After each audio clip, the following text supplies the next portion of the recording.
할렐루야, 성도님들 안녕하십니까? 어제 예배는 잘 들으셨는지요? 오늘은 저희가 월요일이자 또한 미국의 독립기념일입니다. 우리 함께 휴식을 통해서 하나님께서 주시는 귀한 위로와 안식을 얻으시기 바랍니다. 오늘 저희가 함께 묵상할 본문 말씀은 시편 30편입니다. 시편 30편 1절에서 12절 말씀을 제가 봉독하겠습니다. 여호와여, 내가 주를 높일 것은 주께서 나를 끌어내사 내 원수로 하여금 나로 말미암아 기뻐하지 못하게 하심이니이다. 여호와 내 하나님이여, 내가 주께 부르짖음에 나를 고치셨나이다. 여호와여, 주께서 내 영혼을 스올에서 끌어내어 나를 살리사 무덤으로 내려가지 아니하게 하셨나이다. 주의 성도들아, 여호와를 찬송하며 그의 거룩함을 기뻐하며 감사하라. 그의 노염은 잠깐이요 그의 은총은 평생이로다. 저녁에는 울음이 깃들지라도 아침에는 기쁨이 오리로다. 내가 형통할 때에 말하기를 영원히 흔들리지 아니하리라 하였도다. 여호와여, 주의 은혜로 나를 산같이 굳게 세우셨더니 주의 얼굴을 가리심에 내가 근심하였나이다. 여호와여, 내가 주께 부르짖고 여호와께 간구하기를 내가 무덤에 내려갈 때에 나의 피가 무슨 유익이 있으리요? 진토가 어떻게 주를 찬송하며 주의 진리를 선포하리이까? 여호와여, 들으시고 내게 은혜를 베푸소서. 여호와여, 나를 돕는 자가 되소서 하였나이다. 주께서 나의 슬픔이 변하여 내게 춤이 되게 하시며 나의 베옷을 벗기고 기쁨으로 띠우셨나이다. 이는 잠잠하지 아니하고 내 영광으로 주를 찬송하게 하심이니 여호와 나의 하나님이여, 내가 주께 영원히 감사하리이다. 아멘. 때로 우리가 인생의 순풍을 만난 듯이 잘 나가다가 어느 순간에 갑자기 폭풍우를 만나는 경우가 있습니다. 더 큰 문제는 이때에 하나님조차 얼굴을 가리우실 때가 있다는 것입니다. 이렇게 되면 우리 삶은 마치 바닥 없는 나락으로 내동댕이 쳐지는 그러한 느낌이 들 때가 있습니다. 이렇게 내 인생이 끝이 나는가 보구나 싶습니다. 그럴 때 나오는 기도는 화려한 미사여구가 아니라 굉장히 절박하고 직설적인 기도입니다. 하나님, 제가 잘못했습니다. 저를 용서하시고 저를 수월에서 건져 주시옵소서. 내 대적이 나로 인해 즐거워하지 않게 하소서. 이렇게 한참을 기도하면 마치 얼굴을 가리우신 것 같았던 그 하나님께서 우리를 스올에 빠지기 직전에 건져 주십니다. 그리고 우리가 죽는 것을 막아 주십니다. 그러면 우리 영혼은 다시 안도와 기쁨으로 가득해집니다. 그리고 나를 구원하신 여호와께 감사하면서 목소리 높여서 찬양합니다. 물론 수월에서 건진받은 것이 완전한 회복은 아닙니다. 아직까지 회복돼야 될 길은 멉니다. 그러나 죽음의 문턱에서 주가 건져주시는 경험은 다른 것과 비교할 수 없이 놀랍고 감사한 일입니다. 시편 30편은요, 전체적으로 다윗이 이러한 경험을 한 후에 고백한 시입니다. 12절의 그 비교적 짧은 시인데요. 먼저 1절에서 5절 이 앞부분은 전체적인 스토리의 개관에 해당하는 부분이고요. 그리고 6절에서 12절은요. 그 스토리를 보다 자세하게 다시 설명한 부분입니다. 따라서 우리가 이 내용을 시간적 순서대로 좀 이해하려면 6절부터 보는 것이 도움이 됩니다. 본문 6절, 7절 말씀입니다. 내가 형통할 때에 말하기를 영원히 흔들리지 아니하리라 하였도다. 여호와여, 주의 은혜로 나를 산같이 굳게 세우셨더니 주의 얼굴을 가리심에 내가 근심하였나이다. 다윗은요, 하나님이 그를 높이시는 것을 경험했던 자입니다. 목동이었던 그를 하나님은 이스라엘의 왕으로 기름 부으셨습니다. 주께서 그를 세우시니 그는 무엇을 해도 잘 되었습니다. 전쟁만 나가면 승리를 했고요. 주변국들은 알아서 다윗과 화친을 맺으려 하였습니다. 또 다윗의 개인적인 대적들도 다 그를 존중하고 그 앞에 머리를 숙였습니다. 이처럼 저희도 인생 살 때 어떨 때는 우리가 손만 대는 사업도 다 성공하기도 하고요. 또 직장에서 승승장구할 때가 있습니다. 우리의 경쟁자들이 알아서 우리에게 고개를 숙이고 어떻게 하면 나와 친해질까 먼저 연락을 해옵니다. 그런데 사람이 이렇게 되면 안 그러려고 해도 교만해지기가 참 쉽습니다. 우리 자리가, 우리 권세가 마치 영원할 줄로 착각하는 것입니다. 다윗도 그랬습니다. 6절에서 그는 자기 자리가 영원히 흔들리지 아니하리라고 생각했다고 합니다. 근데 점점 우리가 이렇게 교만해지다 보면 결국 우리는 죄를 짓게 됩니다. 이 죄라는 헬라어 원어의 뜻은요, 관역에서 벗어나다라는 뜻입니다. 우리가 활을 쐈는데 그 활이 관역에서 벗어나는 것, 이것이 죄입니다. 우리 인간은요, 하나님께 영광을 돌리고 하나님을 의지하며 하나님과 동행하도록 창조되었습니다. 그런데 우리가 교만해지면요, 우린 더 이상 하나님을 의지하지 않습니다. 나 스스로도 다 할 수 있기 때문입니다. 또 그렇게 착각하기 때문입니다. 그러다 보면 하나님께 영광을 돌려야 되는데 그거보다 자기 영광을 높이는 데 집중하게 됩니다. 이것이 교만이 가져다주는 관역에서 벗어나는 것, 곧 죄입니다. 우리 상태가 이렇게 되면요. 하나님은 우리의 마음을 다시금 겸손케 하실 필요가 있습니다. 그것은 하나님이 우리에게 진노하신 것도 있겠지만 우리를 다시금 겸손케 하는 것이 우리에게 유익이 되기 때문입니다. 그래서 하나님은 그를 높이시고 지켜주셨던 그 권능의 손을 살짝 거두어 가십니다. 그러면 그의 주변에서 우는 사자와 같이 삼킬 자를 찾던 그런 세력들이 옳다구나, 지금이구나 하고 그를 수월의 구렁텅이로 몰고 갑니다. 또 이때 하나님은 그에게서 살짝 하나님의 얼굴을 가리우십니다. 그래서 우리가 정말로 교만하지 말아야 되는 이유는 바로 이것입니다. 우리가 잘 되는 것, 우리가 높아지는 것, 이 모든 것이 내가 잘나서가 아니라 하나님께서 우리를 지켜 보호하시고 베푸셨기 때문입니다. 하나님이 그 손길만 살짝 걷어가시면 우리는 당장 어려움에 빠지게 됩니다. 이 점 꼭 기억하셔서 일이 잘 될 때 더 겸손해지는 저와 여러분 되기를 소망합니다. 이 겉으로는 말로는 겸손한 말을 하는데 속으로는 여전히 아니야. 그래도 내가 좀 더 잘나서 그러는 거야. 이렇게 교만하지 말고 진짜 속에서까지 겸손해지는 그러한 저와 여러분 되기를 간절히 소망합니다. 자, 상황이 이렇다 보니까 다윗은 이제 하나님께 부르짖는 것입니다. 8절에서 그는 하나님께 자기를 좀 도와달라고 이야기합니다. 그리고 9절에서 아주 독특하게 하나님께 기도를 하는데요. 9절 말씀입니다. 내가 무덤에 내려갈 때에 나의 피가 무슨 유익이 있으리요? 진토가 어떻게 주를 찬송하며 주의 진리를 선포하리까? 네, 이 표현은요.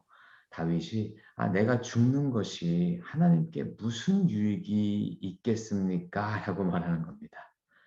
내가 진토가 되면 내가 이 주검이 되고 나면 내가 어찌 주님을 찬송하고 주의 진리를 선포할 수 있겠냐고 말하는 것입니다. 하나님을 찬송하고 주의 진리를 선포하는 것은 우리 인간에게 또 다윗에게 주셨던 하나님의 소명이었습니다. 따라서 이런 기도는요. 하나님이 주신 소명을 하나님께 상기시켜 드리는 탄원의 기도이죠. 출애굽기와 민수기에서 모세도 했던 기도입니다. 즉 모세는요, 주께서 구해내시기로 한 주의 백성 아닙니까?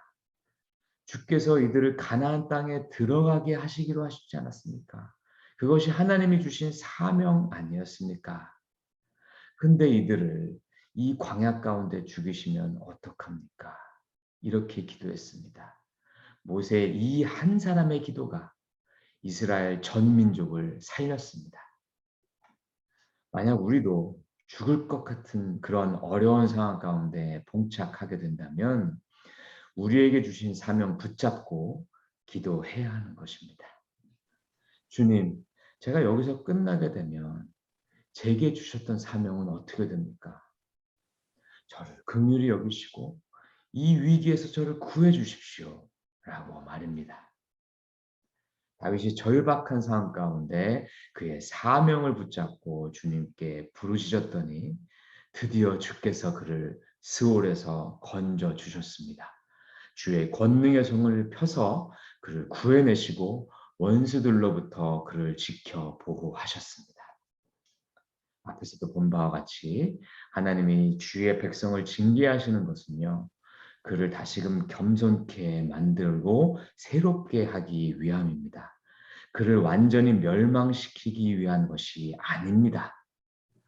우리가 이것을 잘 기억한다면 하나님께서 주시는 징계를 우리가 받게 될 때에 가능하면 빨리 모든 죄를 회개하고 겸손해져서 하나님께로 돌이킬 필요가 있습니다. 이것이 중요한 것입니다. 그러면 우리 주님께서도 우리를 징계하시려는 목적이 달성되었기 때문에 우리를 보다 빨리 구원해 주실 것입니다. 그런데 징계를 받으면서도 고집 피우면 우리가 계속해서 나는 잘못한 게 없습니다라고 얘기하고 나가면 그 징계가 길어집니다. 왜냐하면 우리를 겸손케 하시기 위해서 하나님이 계속 그 징계를 이끌고 오랫동안 연장하실 것이기 때문입니다. 이렇게 하나님의 구원을 경험하게 된 다윗은요, 이제 기쁨과 감사의 찬송을 부르게 됩니다. 가장 먼저 그는 1절에서 주께서 구원하셔서 내 원수가 기뻐하지 못하게 되셨다라고 찬송합니다. 하나님 우리를 징계하실 때 가끔 우리 대적을 사용하십니다. 그런데 그때도 하나님은 대적 편이 아니라 우리 편입니다. 그러니 우리가 위기 때에도 우리가 정말로 두려워해야 되는 것은 원수가 아니라 하나님입니다. 하나님이 우리 편인 것을 우리가 기억해야 합니다. 그리고 그래서 하나님만 붙잡아야 하는 것입니다.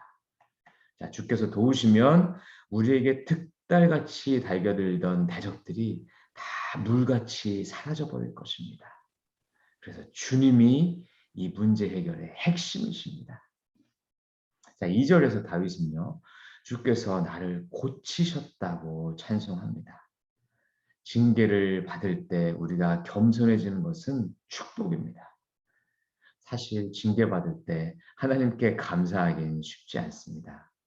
그런데 우리가 징계함 받으면서 우리 영혼이 겸손해지고 다시금 우리 영혼이 정말 깨끗하게 정결하게 되는 것은 축복입니다. 그러면 그곳으로 우리는 기뻐하고 하나님께 감사하며 찬양해야 합니다. 또 3절과 11절에서는요. 이 나를 구원해 주신 주님을 감사합니다. 스월에서 나를 끌어내신 하나님, 그분으로 말미암아서 다윗은 기뻐하였습니다. 다윗은 나의 슬픔이 변하여 춤이 되고 내가 입고 있던 베옷을 주님께서 벗기우시고 기쁨으로 내게 띠띠우셨다라고 고백합니다. 진심으로 감사한 것입니다. 그리고 오늘 시편의 백미인 5절 고백을 다윗은 하게 됩니다. 5절 말씀입니다. 그의 노염은 잠깐이요 그의 은총은 평생이로다. 저녁에는 울음이 깃들지라도 아침에는 기쁨이 오리로다. 사랑하는 성도 여러분, 정말 우리가 이 사실만 잘 기억해도 하나님에 대한 오해를 우리는 많이 줄일 수 있습니다. 하나님은요, 분명 우리에게 노하시기도 하시는 분이십니다. 우리가 아무렇게나 해도 우리를 사랑만 해주신다고 말하는 것은 그래서 맞지 않습니다. 그런데 그 노염은 잠시인데 반해서 그분의 은총은 평생입니다. 따라서 하나님을 너무 무섭고 두렵게만 여기는 것도 맞지 않습니다. 하나님은 은총이 평생이요, 노여움은 잠깐이신 분이십니다. 공의로우시지만 인자가 더 크신 분이십니다. 오늘 시편에서 이것 하나만큼 우리가 반드시 기억했으면 좋겠습니다. 그래서 그렇기 때문에 우리가 인생 살다가 어떨 때는 애통하면서 잠자리에 든 날이 있을지라도 그 다음날 아침에는 또 하나님의 은총이 있습니다. 하나님은 새 날에 그날에 맞는 은혜를 또 베풀어 주십니다. 이 얼마나 멋진 하나님이십니까? 인생이 깜깜한 밤 같으신 성도님들 계십니까? 오늘 저녁에 침상에서 흘리는 뜨거운 눈물이 내일 아침에 내 영혼의 보석으로 변해 있을 것입니다. 하나님이 그 애통하는 고백을 들으시고 그 은혜를 베풀어 주실 것입니다. 왜냐하면 하나님은 근본적으로 노염은 잠깐이요, 은총은 평생이신 분이시기 때문입니다. 우리 함께 기도하시겠습니다. 사랑의 아버지 하나님, 우리가 인생의 위기 가운데서 하나님의 노염보다는 하나님의 은총을 의지하며 나아가겠습니다. 하나님, 나의 슬픔과 나의 위기와 나의 탄식에 집중하기보다는 그 뒤에서 나를 바라보시고 내 편이 되어주시고 나를 정결케 하심으로 다시금 나와 함께 동행하시기 원하시는 그 하나님의 사랑의 마음을 기억하겠습니다. 그래서 우리가 좌절 가운데 머물지 않겠습니다. 한 발짝 더 나아가겠습니다. 주님, 저희의 이 절규하는 소리에 귀 기울여 주시옵소서. 그리고 우리를 스올에서부터 건져 주시옵소서. 우리에게 새로운 하나님의 은혜와 은총을 베풀어 주시옵소서. 왜냐하면 하나님은 은총이 크신 분이십니다. 그것을 우리가 믿습니다. 그리고 저희를 다시금 세우소서. 우리에게 주신 하나님의 소명을 우리가 다시금 끝까지 이루며 나아가겠습니다. 주 예수 그리스도 이름으로 감사하며 기도합니다. 아멘. 함께 기도하며 나아가시겠습니다. 기도 제목 나눌 때요. 먼저 주신 말씀 기억하면서 크신 인자하심과 사랑을 끝까지 믿으며 나아가는 그러한 우리 되게 해달라고, 또 그렇게 결단하며 나아가겠다고 기도하였으면 좋겠습니다. 또 오늘부터 서머 캠프가 시작됩니다. 성령님께서 도우시고 특별히 또 모든 섬기시는 또 우리 사역자님들, 또한 발런티어들, 또 스태프진들 주님께서 지켜주시고 무엇보다 우리 자녀들 하나님께서 성령님께서 그들 인격적으로 만나게 해달라고 기도해 주시면 감사하겠습니다. 또 마지막으로 우리 교회가 교회 비전, 말씀 공동체, 제자 공동체, 미셔널 공동체를 정말로 진정으로 이루어가게 해달라고 간절하게 기도해 주시고 또 다시금 또 이 휴식과 일상으로 나아가면 되겠습니다. 우리 함께 기도하며 나아가시겠습니다.